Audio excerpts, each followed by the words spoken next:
All right, Brett Garamella here. Great to see you. Today I'm going to explain why I'm selling my RC Pro controller and instead just going with a normal setup with my normal controller in today's video. So we're going to jump right into it.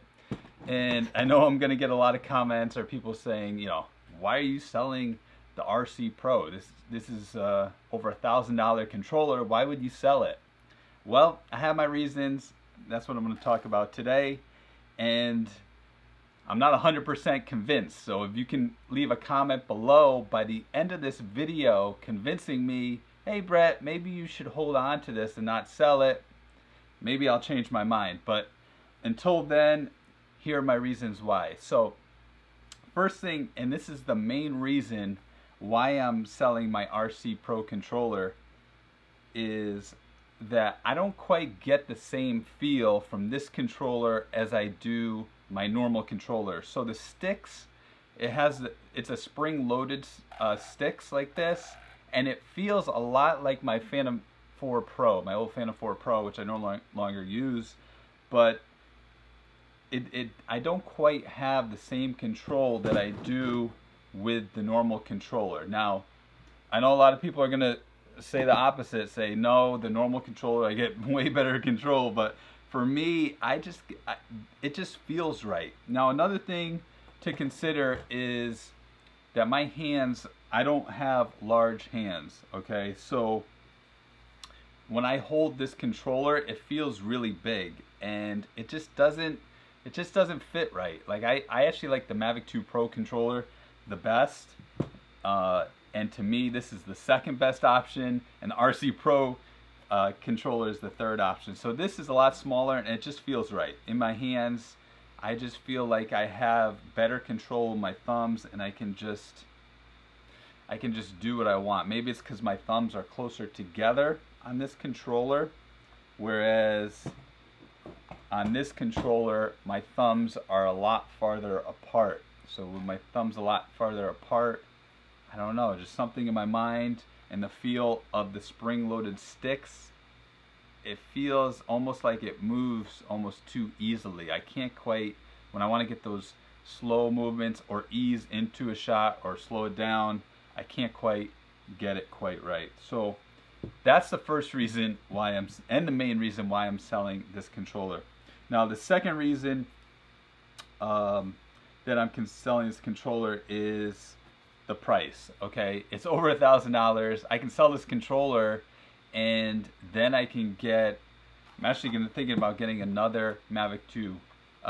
Mavic 3. I have the Cine version here. I think the next one I'm just gonna get the normal version, and that'll be my backup drone. Okay, so I'll have two drones with the Mavic 3. I already have the Air 2S, but the other Mavic 3 with that $1,000, I could put it towards that. I could also put it towards more batteries, although right now I have a lot of batteries. I have about 5 or 6 batteries. So that's plenty of battery with this drone, because it flies up to 35, 37 minutes. So I have plenty of batteries with that. But the money I can get, I can put this towards camera. I can just save that money, etc. So that's the other reason. So the range. Now the range, they say this is 03 plus range, the transmission. However, I found I haven't really seen a difference. So with the normal controller and the RC Pro, the range seems to be exactly the same. The signal strength seems to be the same.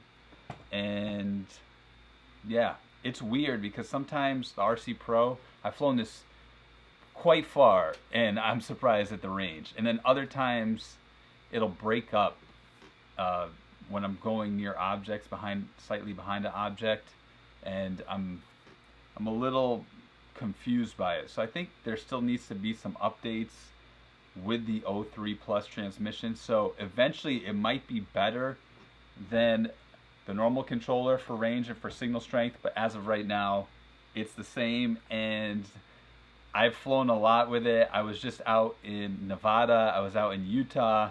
I did a lot of flying, and I started out with the RC Pro controller, but then I switched over to the normal controller because just felt better. I just looked at the shots and I did both, and it just felt better with a normal controller. Plus I had the bigger screen with my iPad, which I'm going to talk about in a second. So that was another thing to consider. Now the last thing is another reason I'm selling it. This is, as of right now, it'll eventually be compatible, I think, with all these DJI drones, but right now it's only compatible with the Mavic 3 and the Air 2S. Okay, pretty soon I'm sure the Mavic 2 and the other drones as well. But to me, this normal control is already compatible with more drones, so that's another plus. So it's not a huge deal, but that's another reason. Now, why I might keep this, and this is what probably a lot of people are thinking in the comments below, are, you know, why would you sell this? For number one, it starts up so fast, so I get faster startup time than the normal controller. However, for me, what I do, my type of work that I do for clients and so forth, I've never had any issues with that. I don't need to get to a spot and be like, all right, I need to shoot right now. No, I arrive early so I can set up. I have everything planned out. I work more methodically. That's more my style. But if you're like, oh, I need to get this shot and really quick, then yes, this controller definitely starts up faster, but it's not a huge deal. It's not a huge difference for me. All right, another thing is this has high brightness, 1000 nits. So in midday sun, if I look at it, it's gonna look, I'm never gonna have issues where I can't see my screen. Okay, so that is one of the main reasons why I might keep it. But you know, this screen with, I just have a normal iPad. I've always used a normal iPad. I've never had any issues with it. Now the reason I use just a normal iPad is because an iPad mini just seems a little too small, and you know, it's almost like if you're gonna get an iPad, you might as well get it significantly bigger than this screen, right? So having the screen real estate of a normal iPad is really helpful. Helps me nail the shot. And you know, some people say, oh, the iPads overheat, or let's talk about screen brightness. So some people say, you know, I can't see the iPad. I've never had that issue. I've always been fine. You know, even in midday sun, I can just turn away from the sun and I can still see it fine. I've never had an issue. And if you want, you could get a hood. I've never used a hood. I've always had, you know, you could find a tree, an overhang, a building, something to shade yourself and see the screen. So I've personally never had that issue. Okay. The next thing is, so with this setup, now you don't need the cable, okay, this mount. You don't need to carry all this and the tablet. That's kind of annoying. I agree with carrying the mount, having the cable and the tablet can be a little annoying, but I've been in production for so long, so for me this is kind of nothing. You know, I carry around light stands and tripods and lighting modifiers and all this other gear throughout my whole career. So to me, this is actually pretty simple, pretty light, and it all folds up and goes in, and it doesn't really take that much time to set up. So people, I think, make a bigger deal about it than it is. Or you could just leave it like this and just put it in your car, or just put it, you know, in your bag if you have another bag, and just roll with it like this.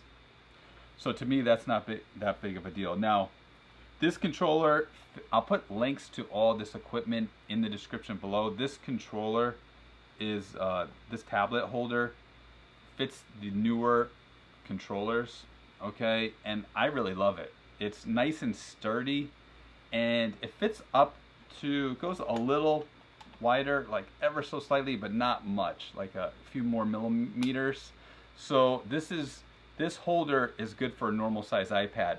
Now with a bigger iPad, like the iPad Pro, you're probably gonna need a different mount. Personally, I think the Pro is overkill. You don't really need it, but you could go, I also have this as a backup if I ever wanted to get a bigger tablet.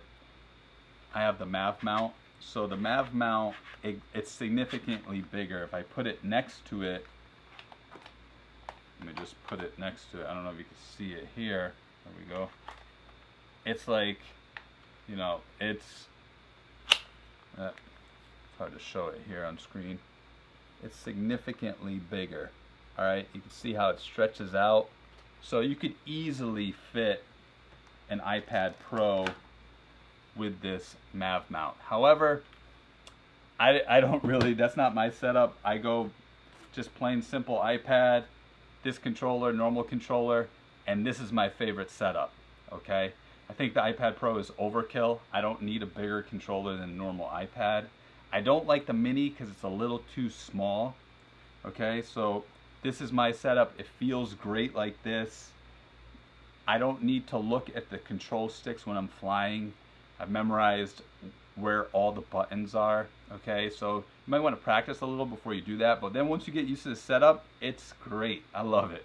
So that's the one I recommend, and that's why I'm selling my RC Pro controller, okay? So I'm gonna take that money, I'm gonna put it towards, I could get another tablet if I wanted to, I could get, you know, whatever I want. So that's my thoughts on it. If you have different thoughts, I'd love to hear them, because I'm considering maybe keeping it as having a backup, but I'm, you know, if I don't use it, what's the point of keeping it? It's $1,000 I can be putting towards, I can get another drone, all right, or the next drone that comes out, I can put it towards that, or I can get another lens, camera, etc. So appreciate you watching. Let's see, we are doing the live stream, so I'm seeing if we have any questions here. Okay, so Trini Weeks says, what about a Triple Tech 8 Pro? Okay, I've never used that. I'm not sure about that. You could try it out. Personally, I just like the normal iPad. And then I use my iPad. Another great thing about the iPad is that when I want to show my work, I go to a client and I can show them my work on my iPad. So I just bring the iPad by itself, and I have all my portfolio on here and my videos, photos that I show them, and it's really a professional presentation that I can show them. So it's versatile, whereas with the RC Pro, you can't really show your work on this. It'd be kind of weird to show I guess you could, but it'd be kind of weird to do that. So that's my reasoning for selling the RC Pro. Hope you enjoyed this video. Hope you got some value out of it. If you did, give me a thumbs up. If you haven't done so, I make a lot of videos like this about drones, tutorials, and tech reviews. I'm gonna make a lot more about the Mavic 3 because, as I said, I went out to Nevada and Utah, flew it a lot. So if you want to see more of that, please subscribe to my channel. And I also am expanding my channel, mixing in some photography and filmmaking videos as well. But the primary focus is drones. So if that's something you're interested, consider subscribing maybe. I appreciate you watching. Brett Garamella, the Drone Pilot Pro. And remember,